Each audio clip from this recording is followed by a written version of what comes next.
نبی پاک صلی اللہ تعالی علیہ وسلم نے ہمیں ایک مکمل دستور حیات عطا فرمایا ہے، اور حضور صلی اللہ تعالی علیہ وسلم نے ہمیں پچھلی ساری قوموں سے جداگانہ اور ایک بھرپور اور ہر قسم کی خوشبو سے معمور دین عطا فرمایا ہے۔ کسی بھی اور قوم کی تھوڑی سی چیز کو بھی اسلام کے اندر شامل کرنا یا کچھ تھوڑی سی کسی سے کوئی چیز مستعار یا ادھار لینا، اسلام اس کو پسند نہیں کرتا۔ نبی پاک صلی اللہ تعالی علیہ وآلہ وسلم نے فرمایا، اہل یہود بغیر ٹوپی کے دستار باندھتے، جب سر پہ پگڑی باندھتے تو ان کے سروں پر ٹوپیاں نہیں ہوتی تھی۔ فرمایا تم نے ٹوپی پر دستار باندھنی ہے، یہودیوں کی مخالفت کرنی ہے، تم نے اہل یہود کی مخالفت کرنی ہے۔ فرمایا نصارہ کا طریقہ یہ ہے کہ وہ درمیان سے مانگ نہیں نکالتے، سر میں جب کنگھی کرتے ہیں تو درمیان سے مانگ نہیں نکالتے، تم نے درمیان سے مانگ نکالنی، ان کی تم نے مخالفت کرنی۔ فرمایا آتش پرست یہودی اور بہت ساری قوموں کا طریقہ یہ ہے کہ مونچھیں بڑی رکھتے ہیں، داڑیاں چھوٹی رکھتے ہیں۔ فرمایا تم نے ان کی مخالفت کرنی ہے، مونچھوں کو پست کرنا ہے اور داڑیوں کو بڑا کرنا ہے۔ کوئی چیز کسی اور کی مستعار لے کر دین میں شامل کرنے کو نبی پاک صلی اللہ علیہ وسلم نے پسند نہیں فرمایا، پسند نہیں کیا۔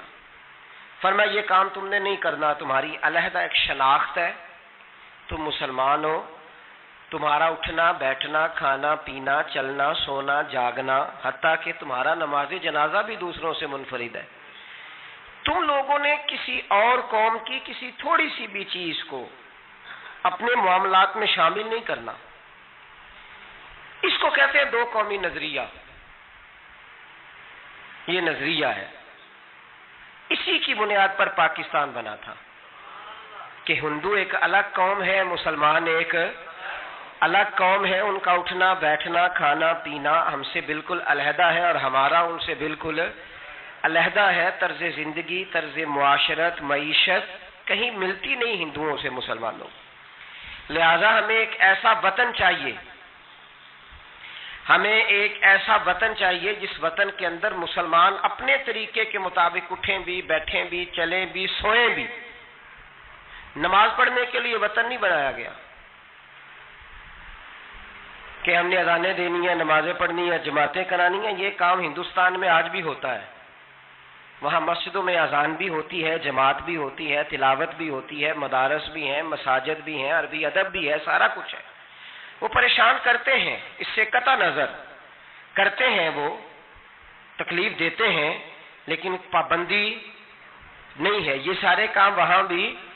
پاکستان نماز کے لیے نہیں بنا، پاکستان تلاوت کے لیے فقط نہیں بنا، پاکستان نبی پاک کے نظام کے لیے بنا ہے کہ کچہری میں حضور کا دین نافذ کیا جائے گا، اسمبلی میں نبی پاک کا دین نافذ کیا جائے گا۔ حضرت عمر فاروق رضی اللہ تعالیٰ عنہ کے طریقوں کے مطابق حکمران اس ملک کو چلائیں گے، اس لیے پاکستان بنایا گیا تھا۔ اب تو کوئی یہ نعرہ نہیں نہ لگاتا، کوئی جماعت بھی یہ نعرہ نہیں لگاتی جتنی سیاسی جماعتیں ہیں۔ حالانکہ پاکستان کا نعرہ آج بھی ہر آدمی کو پتا ہے کہ پاکستان کا مطلب کیا، لا الہ الا اللہ محمد رسول اللہ صلی اللہ تعالی علیہ۔ لیکن کوئی بھی سیاسی جماعت اب اس نعرے کو لگانے کو تیار، بلکہ اس نعرے سے کامتے ہیں سیاسی حکمران، ان کو ڈر آتا ہے، ان کو پتا ہے کہ جب پاکستان کا ترجمہ لا الہ الا اللہ محمد رسول اللہ ہوگا تو سب سے پہلے ہمارے لیے مشکل بنے گی، ہمیں سب سے پہلے احتساب کے کڑے مراحل سے گزرنا پڑے گا۔ دیکھیں نا، جمہوریت کے لیے اگر پاکستان بنا تھا تو جمہوریت تو میں ہمیشہ کہتا ہوں ہندوستان کی جمہوریت آج بھی پاکستان سے بڑی مستحکم ہے، ایک دفعہ بھی وہاں ڈکٹیٹر کی حکومت نہیں آئی۔ تو یہ جو ہمیں بتایا جاتا ہے، سبق پڑھایا جاتا ہے، ہماری نوجوان نسل آج تک ہر آدمی آتا ہے، میں نے کافی پہلے بھی کہا تھا کہ لوگ ہمیں نئے نئے نکات دیتے ہیں، کوئی 10 نکات دیتا ہے، کوئی 14 نکات دیتا ہے، کوئی 16 نکات دیتا ہے۔ ہمیں ضرورت نہیں تمہارے نکات کی، اس لیے کہ ہمیں سارے نقطے خطبہ حجت الوداع پہ نبی پاک نے عطا فرما دیے ہیں صلی اللہ تعالی علیہ وسلم، کسی نقطے کی ضرورت نہیں ہے۔ ہم حاجت نہیں محسوس کرتے. جب کوئی پارٹی منشور دیتی ہے، دستور دیتی ہے، تو میں تو حیران ہوتا ہوں کہ کیا کر رہے ہیں یہ لوگ. ہمیں ضرورت نہیں کسی منشور دستور کی. سارے منشور، سارے دستور، سارے قانون، ساری باتیں آمنہ کے لال ہمیں عطا فرما گئے ہیں. ضرورت نہیں ہے. پاکستان بنا تھا دو قومی نظریے کی بنیاد پر. نظریہ کیا ہے؟ لا الہ الا اللہ محمد رسول اللہ صلی اللہ تعالی علیہ. حکمران اس کو بھول گئے اور انہوں نے قوم کی ذہن سازی اس طرح کی، میڈیا کو ساتھ ملا کے بچوں کا ذہن اس طرح کا بنایا کہ قوم بھی تیار نہیں ہوتی. نظام مصطفیٰ صلی اللہ علیہ وسلم کے لیے قوم تیار، حالانکہ کافر کو آپ کی نماز سے کوئی مسئلہ نہیں. یورپ میں کبھی پابندی لگی ہے کہ مسجد نہ بناؤ؟ کبھی وہاں کسی نے کہا ہے قرآن پاک نہ لے کے آؤ؟ کبھی کسی نے کہا ہے؟ وہاں پابندی نماز پہ نہیں ہے. ان کو ڈر تو نظام مصطفیٰ سے آتا ہے کہ دین نافذ نہیں ہونا چاہیے.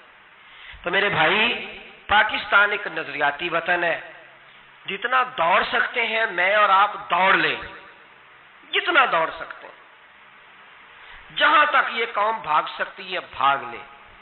یہ اس چہرے کو اپنا لے یا اس چہرے کو اپنا لے یا اس کو آزما کے دیکھ لے. چونکہ اس وطن کی بنیاد کلمہ ہے تو یہاں سکون بھی اسی وقت آئے گا جب حکومت بھی کلمے والے رسول کی آئے گی صلی اللہ تعالی علیہ وسلم. صلی اللہ تعالی